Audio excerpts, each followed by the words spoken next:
교회 성도님들 한 분 한 분마다 충만하게 임하시기를 축복합니다. 오늘은 사사기 7장 1절에서 3절의 말씀을 가지고 두려워 떠는 자는 돌아가라 라는 제목의 말씀의 은혜를 나누겠습니다. 일부 예배에 손주연이라고 하는 청년 회장의 간증이 있었거든요. 늘 오시던 엄마가 간증을 듣게 되면 참 놀랬겠다라고 생각을 했는데, 일부 예배 때 고백했던 주연 청년의 고백도 참 뜨끈뜨끈하셨습니다.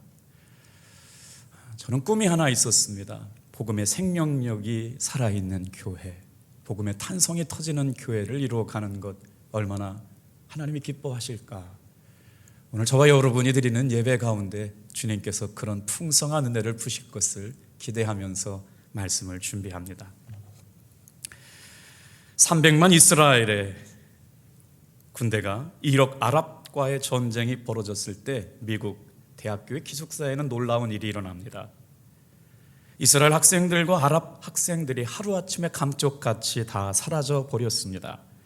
이스라엘 학생들은 전쟁에 참여하기 위해서 속속들이 본국으로 돌아갔습니다. 아랍에서 유학 온 대학생들도 기숙사에서 사라졌습니다. 징집될까 봐 숨어버린 것이죠. 전쟁의 결과는 어땠을까요? 6일 만에 300만의 이스라엘이 아랍의 중동연합국 1억 명을 이기는 역사가, 기적의 전쟁이 일어났습니다. 이른바 이 전쟁을 6.1 전쟁이라고 하는데 1967년 6월 5일부터 6월 10일까지 일어난 전쟁입니다. 세계사에 길이 남을 만한 유명한 전쟁인데, 중동의 아랍 국가 연합들, 에집트, 애굽, 이집트, 사우디아라비아, 요란, 이라크, 쿠웨이트, 수단, 알제리, 시리아, 저렇게 아랍 국가 연합이 이스라엘을 역사의 지도상에서 제거해버리겠다고 시작한 6.1 전쟁인데, 결과가 어떻게 되나요? 저 전쟁을 이름하여 중동의 3차 전쟁이라고 말합니다. 놀랍게도 전쟁은 6일 만에 이스라엘의 승리로 끝납니다. 전쟁이 6일 만에 끝났다고 해서 6.1 전쟁 그러거든요. 결과는 이스라엘의 기적적인 승리였습니다. 이 전쟁을 주도했던 두 사람이 있는데, 하나는 이스라엘의 여자 수상이었던 골다 메이어라고 하는 여인이었고, 총지휘관, 그러니까 이스라엘 군대의 총지휘관이었던 액군은 모세 다이안 장군, 밑에 있는 사람이 액군은 모세 다이안 장군인데, 전쟁이 이스라엘의 승리로 끝나게 되자 세계에서 몰려든 특파원들이 모세 미디안 장군 다이안 장군에게 질문을 했습니다. 어떻게 이스라엘이 전쟁에서 승리할 수 있었을까요? 그때 저 다이안 장군이 놀랍게도 충격적인 이야기를 보고합니다. 우리는 이번 전쟁에 새로운 무기를 사용했습니다. 전쟁에 나아가는 모든 병사들의 가슴속, 호주머니 속에 아모스 9장 14절에서 15절의 말씀을 손으로 써서 그들에게 넣어주었습니다. 이것이 바로 승리의 비결이었습니다. 놀랍지 않아요? 강력한 무기를 준비했다, 새로운 무기 체제를 가졌다, 훈련을 많이 했다, 많은 군대를 모았다가 아니고, 전쟁에 나가는 병사들의 가슴 속에 하나님의 말씀 아모스 9장 14절에서 15절의 말씀을 넣어 주었다. 이것이 바로 우리가 사용했던 새로운 무기다. 한번 그 말씀, 어떤 말씀인지 우리 같이 한번 큰 소리를 읽어보겠습니다. 시작. 내가 내 백성 이스라엘이 사로잡힌 것을 돌이키리니 그들이 황폐한 성읍을 건축하여 거주하여 포도원을 가꾸고 그 포도주를 마시며 과원들을 만들고 그 열매를 먹으리라. 내가 그들을 그들의 땅에 심으리니 그들이 내가 준 땅에서 다시 뽑히지 아니하리라. 내 하나님 여호와의 말씀이니라.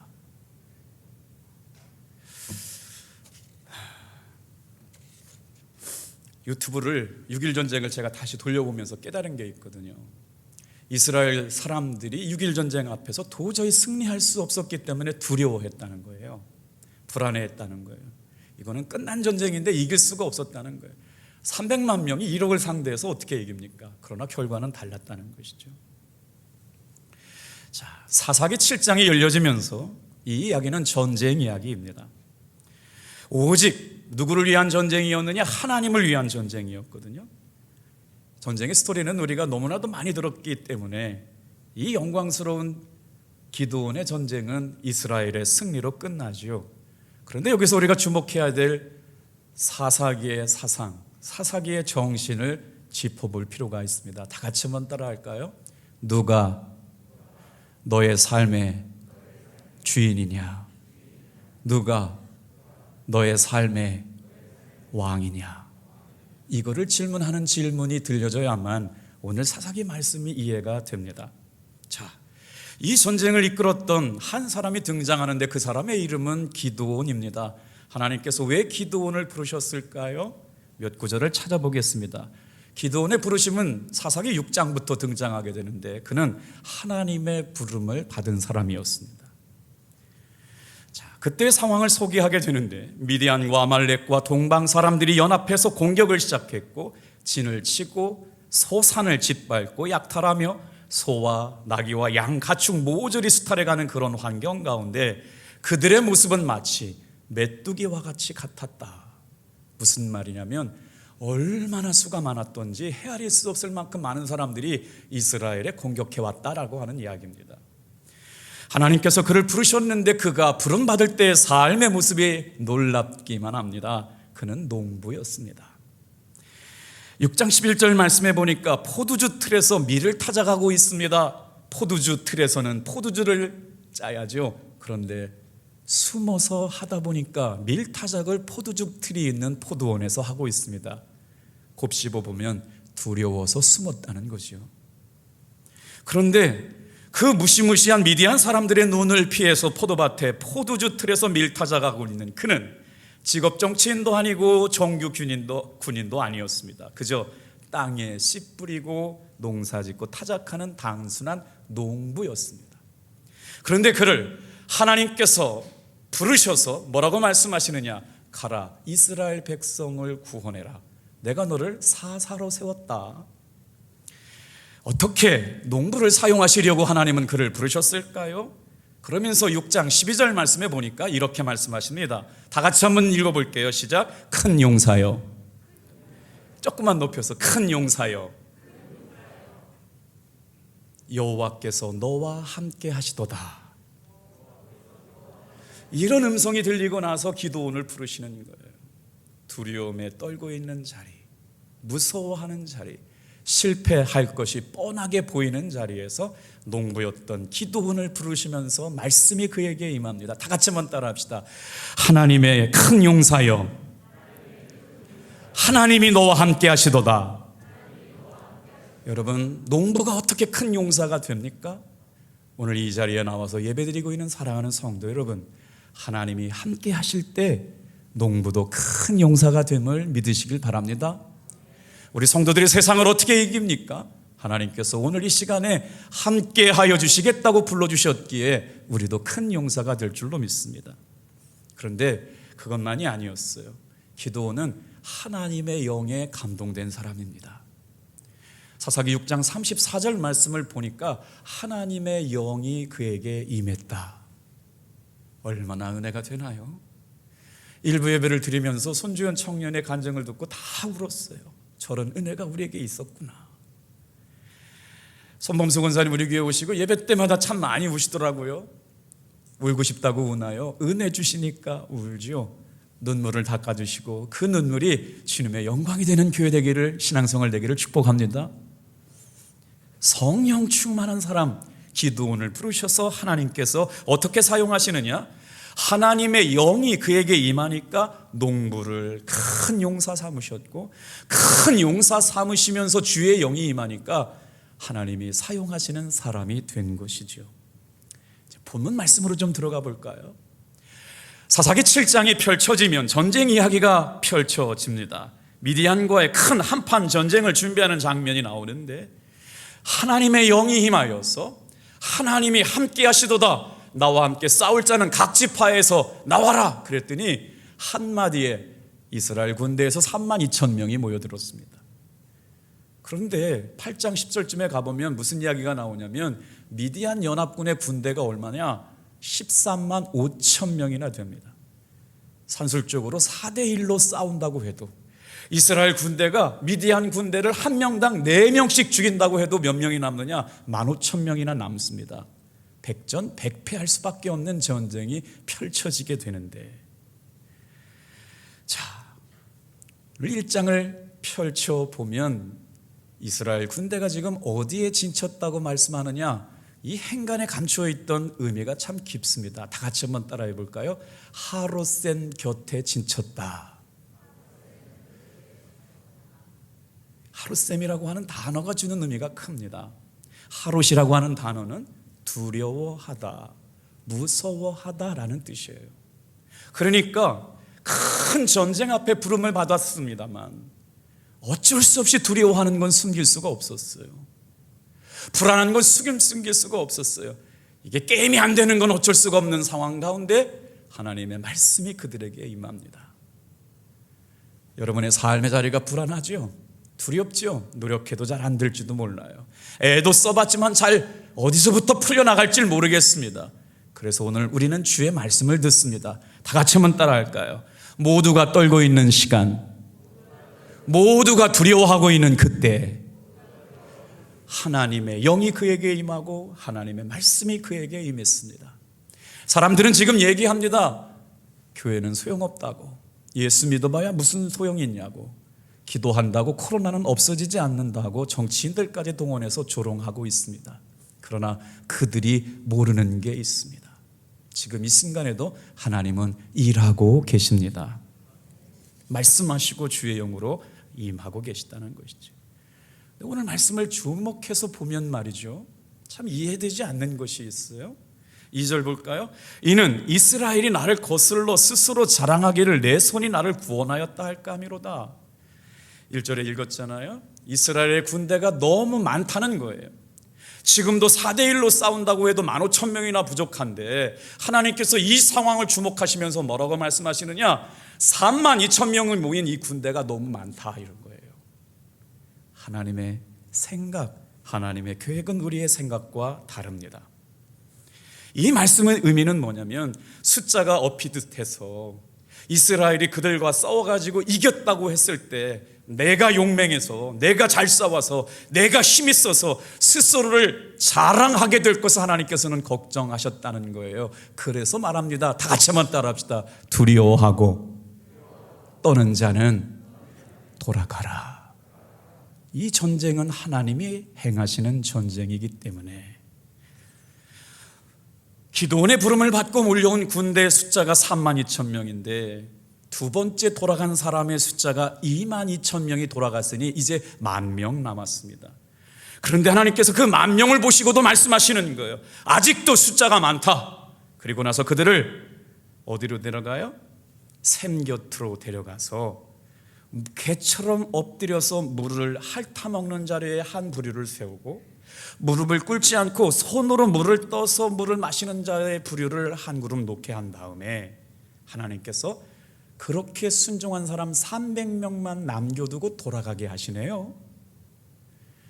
여러분, 이제 4대1 가지고도 될까 말까 했는데요, 14대1도 안 되고요, 13만 5천 명에 300명이면 450대 1의 싸움을 싸워야 됩니다. 여기서 우리가 깨달아야 할 게 있습니다. 다 같이 한번 따라합시다. 전쟁이 하나님께 속했습니다. 숫자로 싸우지 않으시겠다는 거예요. 그래서 두려워하고 떠는 자는 돌아가라고 말씀하시면서 하나님이 하시는 것을 신뢰하고 의지하는 사람 딱 300명만 가지고 기드온에게 말씀하고 계시는 것이죠. 수적으로 비교도 되지 않는 300명을 가지고 하나님께서 싸우신다. 이제 우리가 이 말씀을 듣게 되면서 주목해 봐야 할 말씀이 있습니다. 이 사상은 말이죠, 사사기 전체에 흐르는 말씀과도 같아요. 다 같이 한번 따라해 볼까요? 누가 너의 삶의 왕이신가? 누가 너의 인생의 주인이신가? 이게 바로 사사기의 전체를 관통하고 있는 하나의 주제라고 하는 것이죠. 오늘 여러분의 삶의 주인은 누구시고 여러분의 삶의 왕은 누구십니까? 그런데 본문을 읽다 보니까 궁금증이 하나 생겨요. 이스라엘 백성들은 하나님의 백성이었습니다. 하나님을 예배하고 찬양함에 마땅합니다. 그런데 어느 순간부터 이스라엘 백성들이 하나님의 이름을 부르지 않습니다. 그것을 사사기는 뭐라고 고백하느냐? 하나님의 백성들의 배교, 하나님을 배신했어요. 어디에 등장하냐면 사사기 2장 11절에서 13절 말씀에 나오거든요. 왜 하나님께서 미디안 연합군을 일으켰느냐? 하나님의 백성이 하나님 백성답게 살아가지 못하니까 깨닫게 하시려고 인생 막대기를 드시는 거예요. 인생 책찍이를 들고 가지고 하나님의 사람들을 일깨우고 계십니다. 이스라엘 백성들이 어쨌길래요? 우리 한번 그 말씀 읽어볼게요. 11절, 12절, 13절 같이 읽겠습니다. 시작. 이스라엘 자손이 여호와의 목전에 악을 행하여 바알들을 섬기며 애굽 땅에서 그들을 인도하여 내신 그들의 조상들의 하나님 여호와를 버리고 다른 신들 곧 그들의 주위에 있는 백성의 신들을 따라 그들에게 절하여 여호와를 진노하게 하였으되 곧 그들이 여호와를 버리고 바알 아스타롯을 섬겼으므로. 오늘 이 말씀이 좀 잘 새겨졌기를 바라요. 어떻게 했다고요? 하나님의 백성들, 하나님의 자녀들이 하나님 목전에서 악을 행했습니다. 바알들을 섬깁니다. 하나님을 버렸습니다. 그리고 주변의 이웃들의 신들을 따라가고 그들에게 절하여 하나님을 화나게 만들었다는 것이죠. 여호와를 버리고 바알과 아스로다롯을 섬긴 삶의 결과가 전쟁을 불러왔다는 것이죠. 여러분, 여기에 등장하는 바알과 아스타롯을 설명해 볼까요? 가나안 땅에 살고 있는 최고의 신은 엘이었습니다. 엘의 부인신이 있었는데 바로 그 부인은 아세라였습니다. 엘은 강력한 풍토, 기후를 다스리고 있는 왕의 신이었고, 또 다른 신 아세라는 다산을 상징하고 있는 신이었거든요. 둘이 결혼을 해서 자녀 신들을 낳았습니다.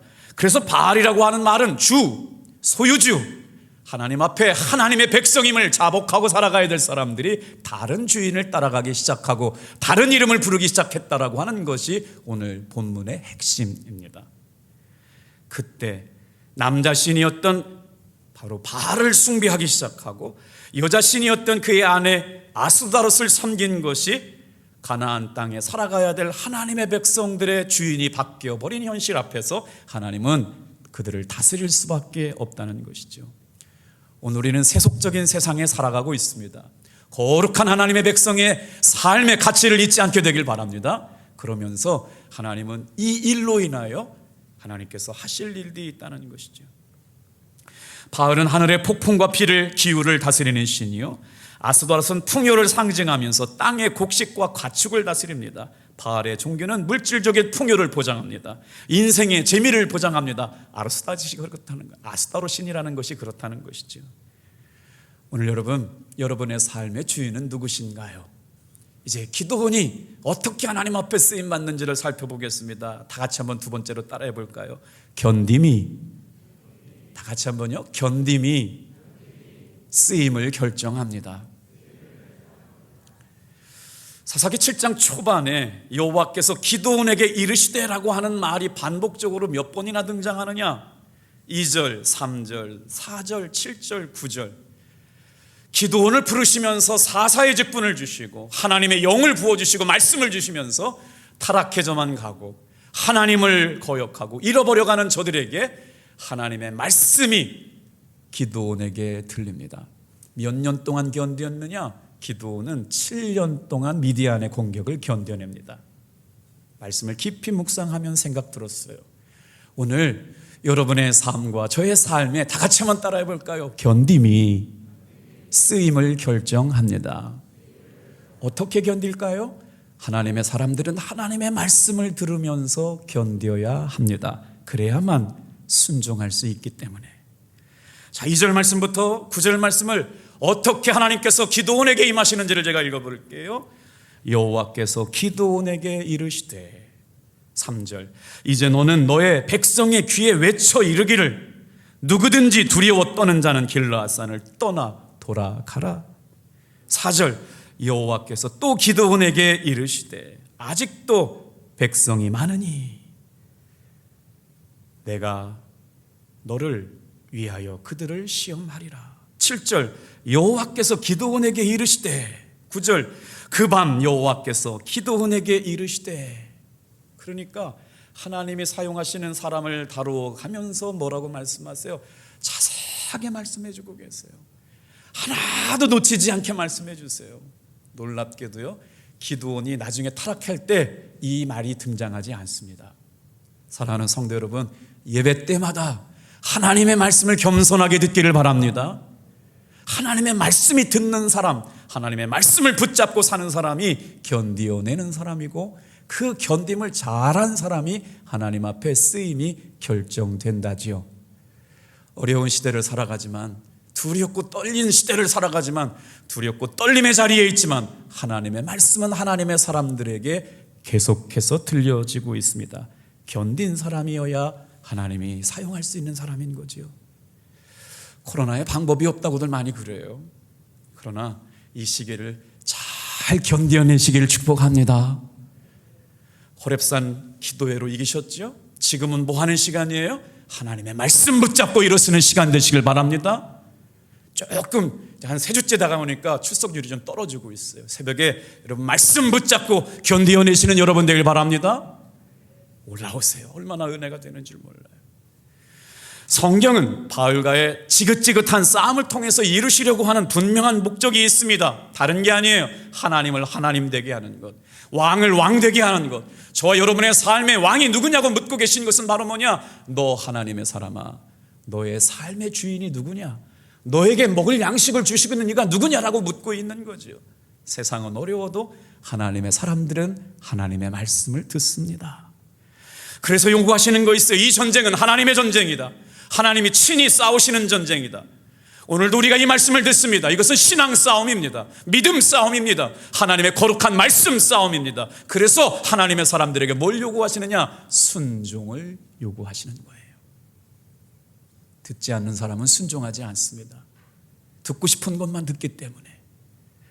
하나님이 싸우는 순종 싸움, 하나님이 하시는 말씀 싸움. 그래서 기드온에게 너에게 있는 군대가 많다, 아직도 많다. 32,000명 중에 22,000명을 돌려보내고 10,000명 중에 300명 남았으니까 몇 명 돌려보낸 거예요? 갑자기 산수가 안 되네요. 네? 8,000? 9,700명. 장로님 천재시군요. 10,000명 남은 사람들의 9,700명을 내보내고 나서 300명이 나온 거죠. 그러면서 뭐라고 말해요? 여러분, 이 말씀을 준비하다가 신명기 20장에 재미난 말씀을 발견했어요. 자, 하나님의 제사장이 군대가 싸울 준비가 나면 명령을 선포합니다. 이 전쟁은 하나님이 너희에게 주셨다. 승리를 선포하면 여러분 아멘 하십시오. 이 전쟁은 우리의 손에 맡기신 줄로 믿습니다. 아멘 하셨잖아요.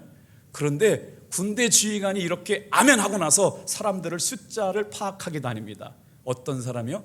두려워 떠는 사람을 돌아가게 하려고.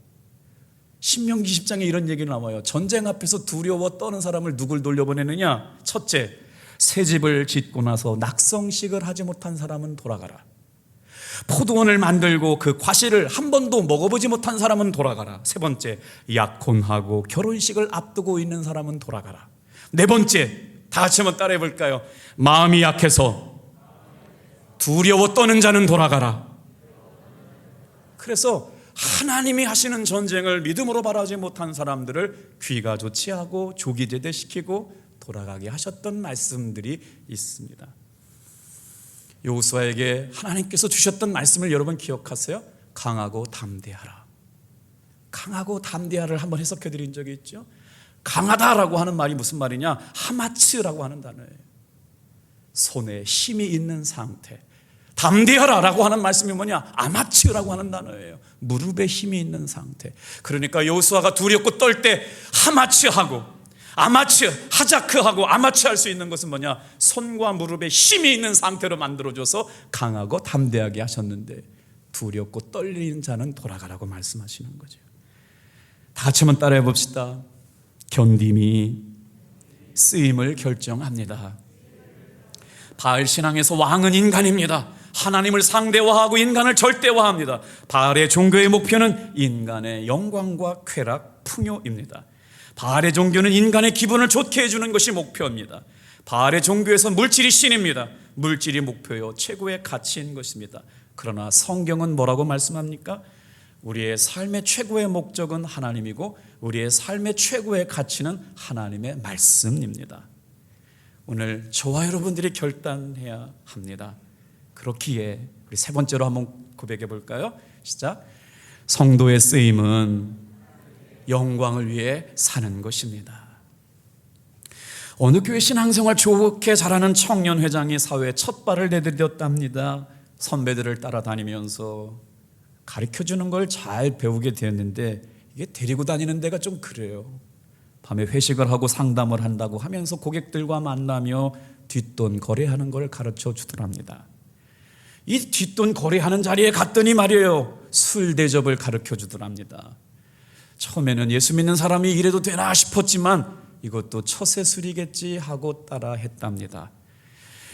뒷돈 거래 술 접대만 있으면 좋은데 거기에 예쁜 여자도 같이 앉아 있게 하더랍니다. 처음엔 갈등도 해보고 고민도 많았지만 세상에서 낙오자가 되고 싶지 않아서 더 멋진 사람이 되기 위하여 한눈을 감고 그 자리에서 앉아 있었답니다. 그래도 주일날마다 교회는 나가서 예배를 했지요. 죄를 많이 지었기 때문에 회개할 것도 많아 기도할 게 많아서 간절하게 기도했답니다. 여러분, 오늘 저와 여러분의 삶이 이렇지 않게 되길 바랍니다. 하나님께서 오늘 우리에게 주신 말씀, 하나님의 사람들이 하나님 사람답게 살고 하나님을 하나님이 왕되게 하시고 우리의 삶에 하나님의 말씀이 들려서 거룩한 하나님의 백성들로 살아가시기를 주님의 이름으로 축복합니다. 그래서 오늘은 이렇게 얘기하는 거예요. 두려워 떠는 자는 떠나가라. 하나님의 백성들에게 잘 살다는 건 뭘까요? 바르게 사는 것입니다. 아무리 바알이 주는 황금이 좋아도 아스다롯이 주는 쾌락이 좋아도 가나안 땅을 사랑해서는 안 됩니다. 하나님의 백성은 하나님의 말씀, 하나님의 뜻을 붙잡고 살라고 부름받은 사람들이기 때문에 마음속 깊은 곳에 불타오르는 욕망은 마치 바닷물 같습니다. 마시면 마실수록 목이 마를 뿐이죠. 진정한 행복은 하나님뿐입니다. 오늘 이 땅에 살아가라고 하나님께서 우리를 가나안 땅에 보내셨죠. 그것은 바로 뭐냐? 하나님의 사람들이 이 땅을 하나님 사람답게 만들어가는 사람들로 기도원을 부르신 것처럼 저와 여러분을 부르신 줄로 믿습니다. 이제 하나님께서 승리하시는 방식을 마무리하고 마치겠습니다. 하나님의 승리의 방식 7장 12절 13절 15절 말씀 좀 보세요. 13만 5천 명이 모여 있는데 미디안과 아말렉과 동방의 모든 사람들이 골짜기에 누워 있는데 그 수가 마치 메뚜기의 많은 수와 같답니다. 그들의 낙타의 수가 해변의 모래와 같이 많은데 우리 13절은 같이 읽어보겠습니다. 시작. 기드온이 그곳에 이른즉 어떤 사람이 그의 친구에게 꿈을 말하여 이르기를 보라 내가 한 꿈을 꾸었는데 꿈에 보리떡 한 덩어리가 미디안 진영으로 굴러돌아가 한 장막에 이르러 그것을 쳐서 무너뜨려 위쪽으로 엎으니 그 장막이 쓰러지더라. 기드온이 그 꿈과 해몽하는 말을 듣고 경배하여 이스라엘 진영으로 돌아와 이르되 일어나라 여호와께서 미디안과 그 모든 진영을 다 같이 한번 따라합시다. 너희 손에 넘겨주시겠느니라. 아멘. 그리고 나서 어떻게 해요? 한 손에 횃불을 들고 항아리를 들고 새 300명을 1진, 2진, 3진으로 나와서 여러분 미디안 진영에 들어가서 큰 승리를 거두게 되는 하나님의 승리 방식. 보리떡이 누구였어요? 하나님이 세우신 기드온이 보리떡이었다는 것이죠. 꿈을 통해 가지고 자중질환에 빠지게 만드셨다는 겁니다. 좌절하고 계신가요? 절망하고 계신가요? 두려움의 자리에 계신가요? 희망이 보이질 않나요? 하나님의 말씀을 붙잡으시길 바랍니다. 사무엘상 17장 47절 말씀 읽고 마칠게요. 같이 읽겠습니다. 시작. 또 여호와의 구원하심 칼과 창에 있지 아니함을 이 무리에게 알게 하리라. 전쟁은 하나님께 속한 것인즉 그가 너희를 우리 손에 넘기시리라. 사랑하는 성도 여러분, 오늘도 영적 싸움이 시작됩니다. 하나님의 거룩한 영광을 위하여 살아가시기를 축복합니다.